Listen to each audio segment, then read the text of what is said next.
Alrighty, guys, it is now that time. It is now that time. Today, we are going to get started. We are going to get started with this PIP Masterclass, Credit Masterclass.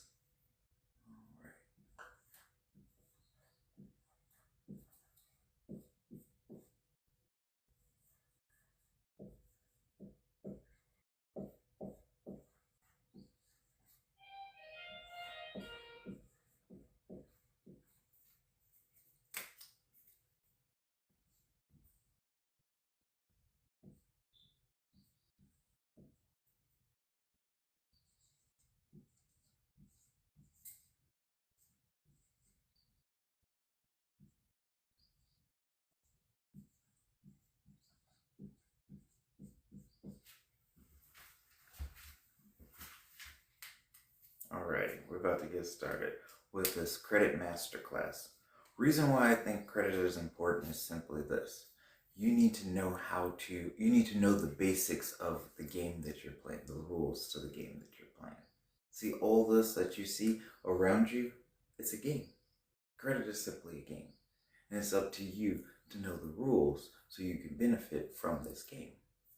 I wrote this book, I Am My Own Puppet Master. Those of you guys that are members, you get access to this book for free. Otherwise, you can buy it on Amazon, and it's like 27 bucks. But I Am My Own Puppet Master. That is the name of it. And what this is this is essentially your guide to credit. This is how you're going to get your credit together, how you're going to get all your things figured out. Like this is it for you. So, as an example, we're going to teach out of chapter 2, which is page 7. And it is, what that says is the anatomy of a credit score. Until you know how the system defines your worth, you'll always be playing by someone else's rules. So until you know how the system, what is a system? A system is something that is man-made. This is a man-made system. It has rules. When you learn the rules, then it's like, oh, game over. I can do whatever I gotta do to get it done. My question to you is, what are some things that you use your credit for? Some people might say education.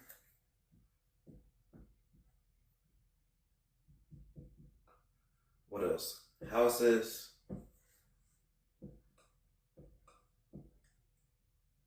Cars. Ooh, someone says a job. Exactly. Don't mind my drawing. Sometimes my cars are getting better. Jobs. So you use your credit for a lot of different things, and a lot of y'all don't even realize it. But what my question to you is, how is your credit calculated? Do you guys know?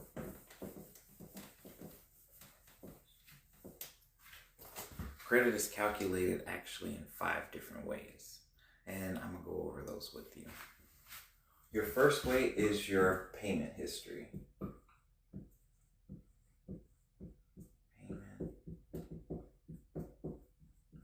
Payment history. And that one is 35%. What that says is this. Your payment history says this is your track record. Every on-time payment strengthens this category. Every missed one weakens it.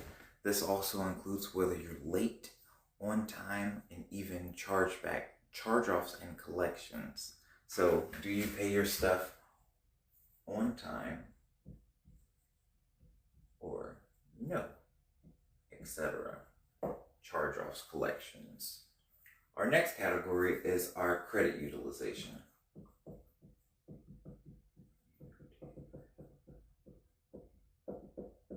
Our credit utilization, that one is 30%. What that means is this is your balance to limit ratio on revolving accounts like credit cards. How well do you manage your credit cards? Are your credit cards maxed out constantly? Are they not maxed out? Do you even know how this works? Remember, when you apply for a credit card, when you get a credit card, they don't tell you how it works. They don't tell you the rules. Do you know how it works? Me, myself, I have $100,000 credit card.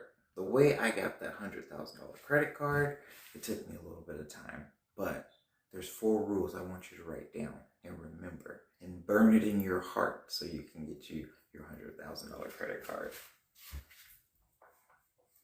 All right. So here's my $100,000 credit card, and here's rule number 1: the minimum payment date. Let's just say that is the 1st.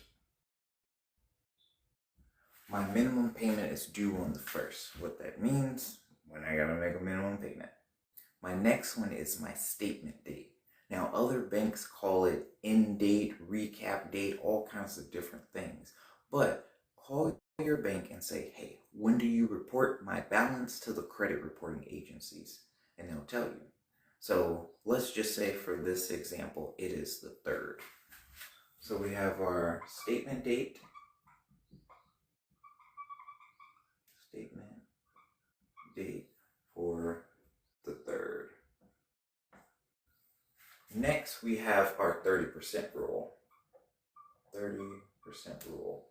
What our 30% rule states is that our balance needs to be at 30% or below on our statement date.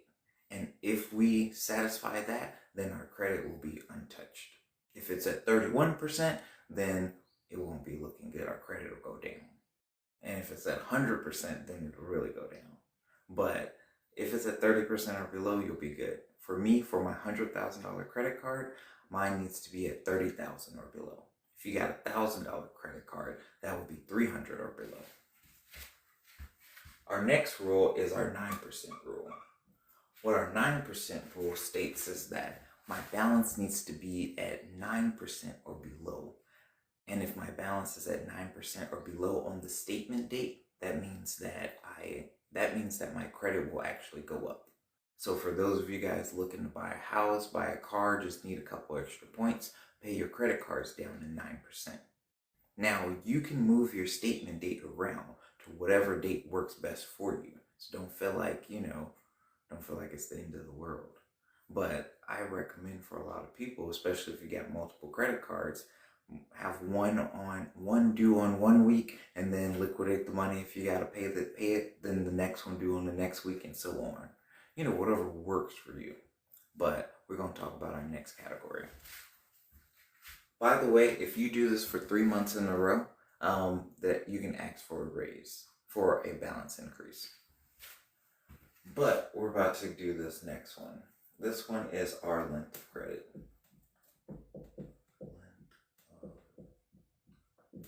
Credit. And that one is at 15%. And what our length of credit is simply just time. Let's see what the book says, though. It says, the longer your accounts have been opened, the better. This includes your oldest account age, your average account age. Closing an old card can lower your average, which is why canceling a credit card can hurt your score. Okay, so old credit cards and even student loans. I will be one to say that student loans, if you remove them off of your credit report, then that may be your oldest account. Now, different people do different things for different reasons, so I'm not here to judge you for why you do what you do. I'm just letting you know, if you remove an old account, then that will play a factor on your score. I have this cousin named Billy Joe, and he's 18 years old. And hang on, let me draw Billy Joe really quick. Here's Billy Joe. And here's our credit reports. These 10 circles represents accounts. Here's Billy Joe's credit report. Here's my credit report. I got 10 accounts. I have great credit. All things, are good with me. As far as Billy Joe, though, he's 18. He's just now starting out in life. He came over and he told me that he wanted to get a car, but he didn't get approved. They denied him. And he asked me to be his co-signer or just buy him a car outright. And I was like, no, this will be a great teaching moment. I'm going to help him get a car. So There's this term called an authorized user. Authorized user. I made Billy Joe an authorized user on my credit card, and I told Billy Joe to ask his mom as well. What that means is I called the bank. I said, hey, bank, I want you to add Billy Joe to my credit card. They said yes. The card came 2 days later. I held the card in my hand. I held it over the stove. I burnt it. And then the remaining part, I buried it. I made sure Billy Joe never saw that card. But anyway, a month later went by, and guess what?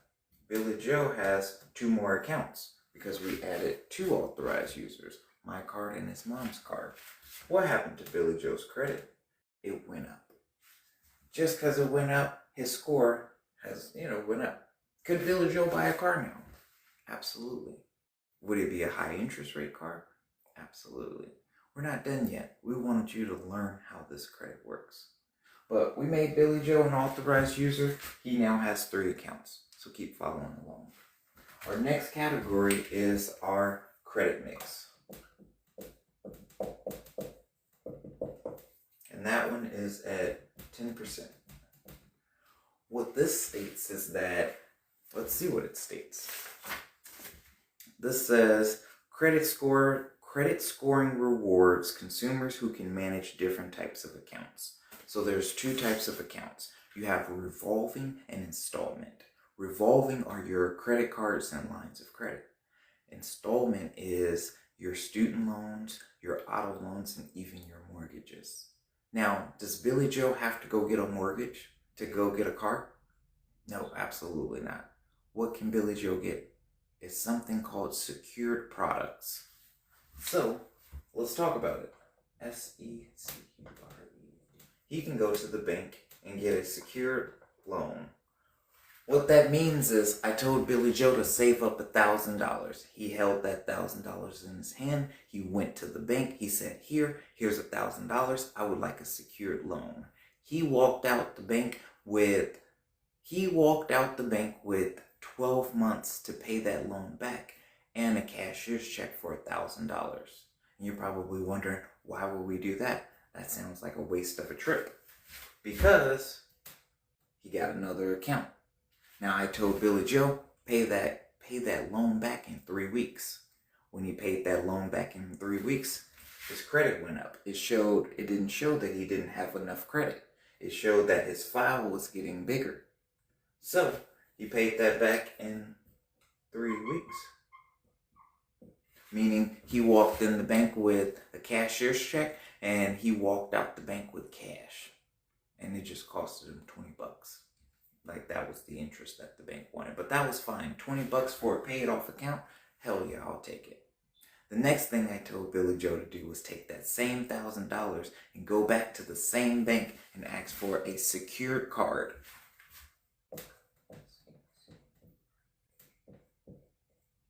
Secured card. So Billy Joe asked for a secured card. He paid the bank $1,000. They mailed him a card 2 days later with $1,000 on it. I then told Billy Joe to keep that card balance at 9% for 3 months in a row. Billy Joe, he listens. He kept it at 9% for 3 months in a row. For how long, class? 3 months. 3 months in a row. Next, after he kept that card for 3 months in a row, they refunded him his $1,000. And they said, hey, you've done such a good job.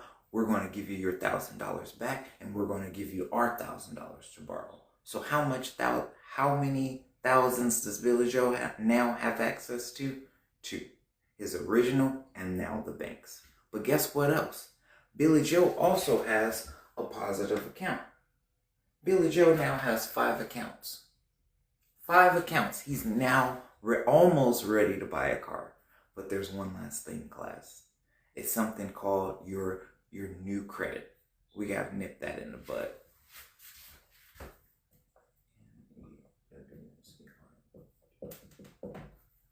And that category is 10%. What this states is every time you apply for credit, a hard inquiry is made. Too many of those can make you look risky. What does that mean? You see right here we have accounts. There's another category on your credit report called inquiries, and that just says every time you applied for money. Doesn't mean that you got money or didn't get money, it just means you applied. Part of the rules, part of the game, you gotta know how to follow it. You only want 3 to 5 inquiries. So here's the rule of thumb. If you didn't apply for, here's the rule of thumb. If you don't get approved or you don't accept the deal, then you call Experian, Equifax, or TransUnion and tell them to remove the inquiries. If they give you trouble, I'll show you at the end of this presentation how to get rid of that. But this right here, class, is how Billy Joe got his car. He removed his inquiries because he did not get the car at first when he only had 1 account. Now he has 5 accounts and he's ready to go. You're probably wondering though, why did the authorized user help? Authorized user helps because he gets my payment history. See? Check. I keep my credit card at 9%. Check. And I had the card for 10 years. So, Billy Joe is actually doing pretty well. Our next category. So, we keep talking about credit. My question to you is, who are the credit people? What do we call them? And who's really in control? Let's talk about it.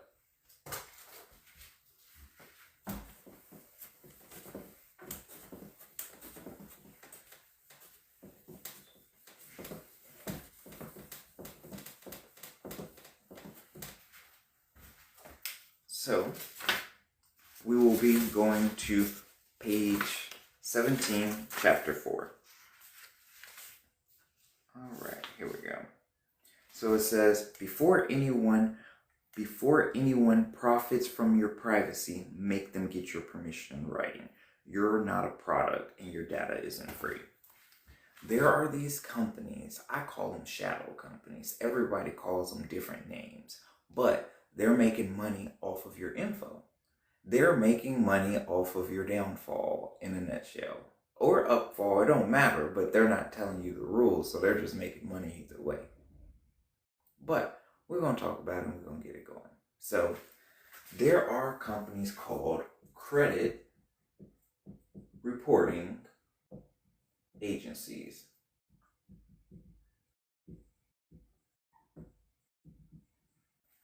Y'all call them credit bureaus.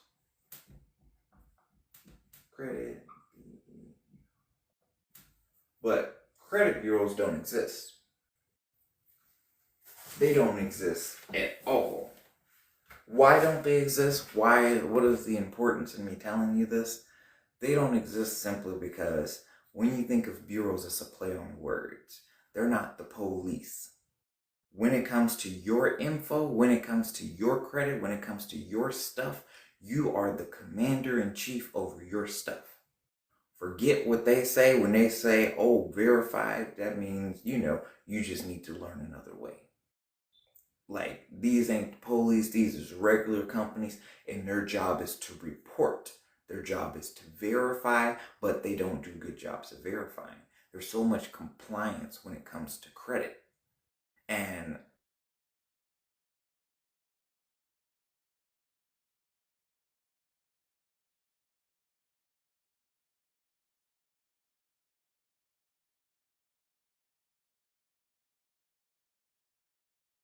I'm going to show you who these guys are. And then I'm going to break down what law we use to protect ourselves.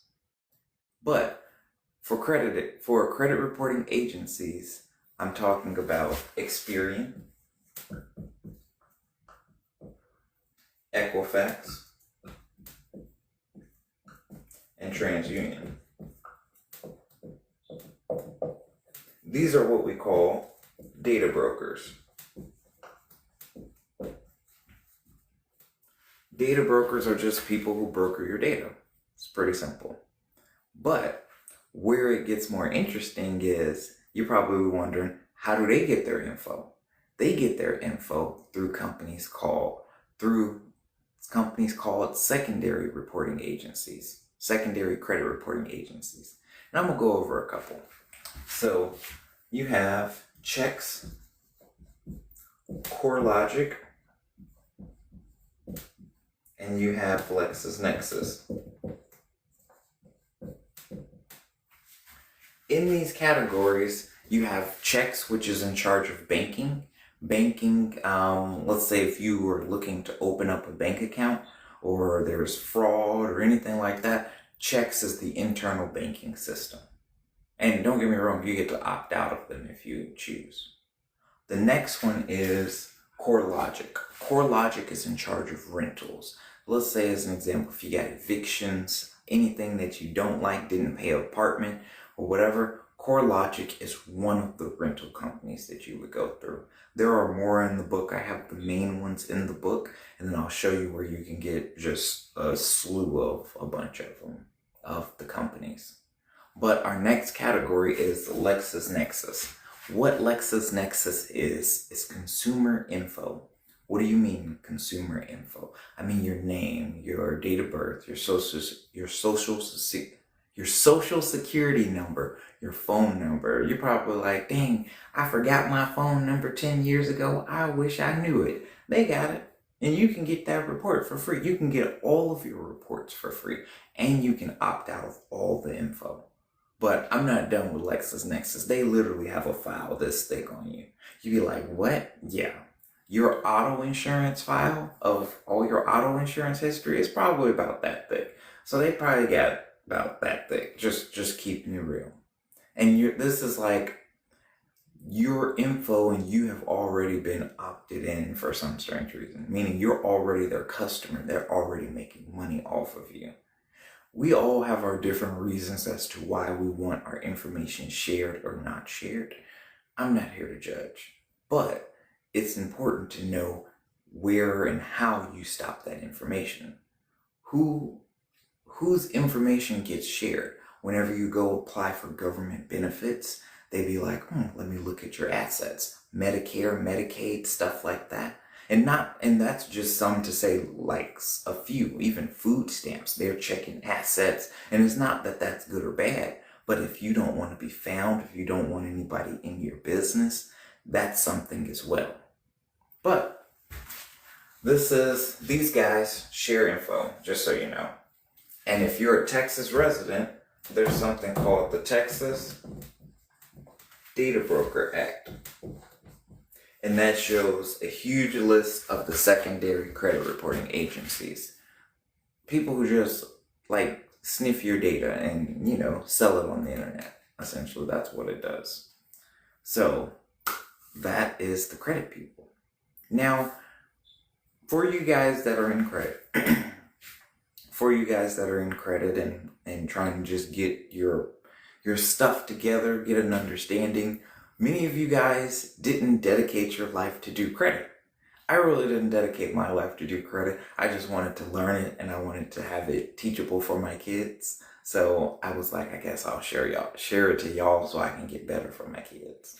But we don't have time to be reading all kind of laws and understanding and all that stuff. I get that. We ain't trying to be catching no cases because we followed some guru online and he got everybody in trouble because he said everybody was sex trafficked or whatever. Because there's people that actually give out wrong advice. When it comes to credit is like chicken. If you cook it right, then, how do I put it? Credit is like chicken. It can still taste good, but it can be cooked so many different ways. You can probably cook it and it don't be cooked right and it could kill you. You know what I mean? Or it could be good and done in so many different ways.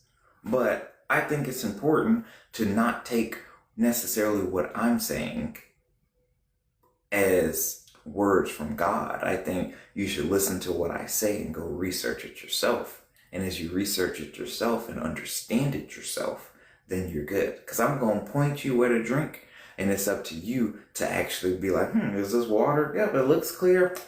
Yeah, it tastes good. All right, smells good. Okay, I'll take it. You feel me? But this law right here, and this is that machine gun law. I call it the machine gun law.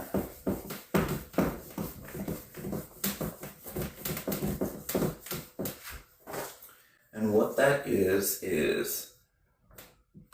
15 USC 6802 GLBA.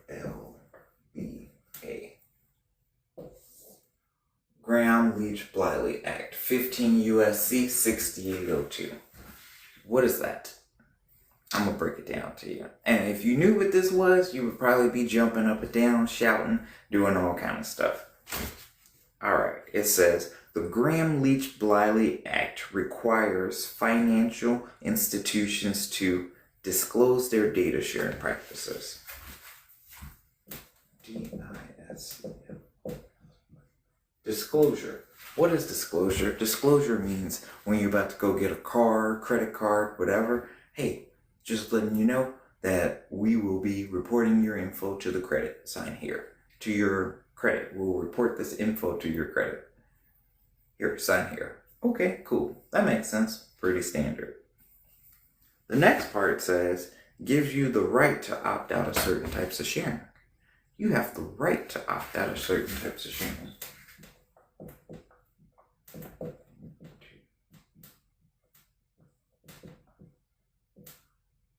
Right to opt out.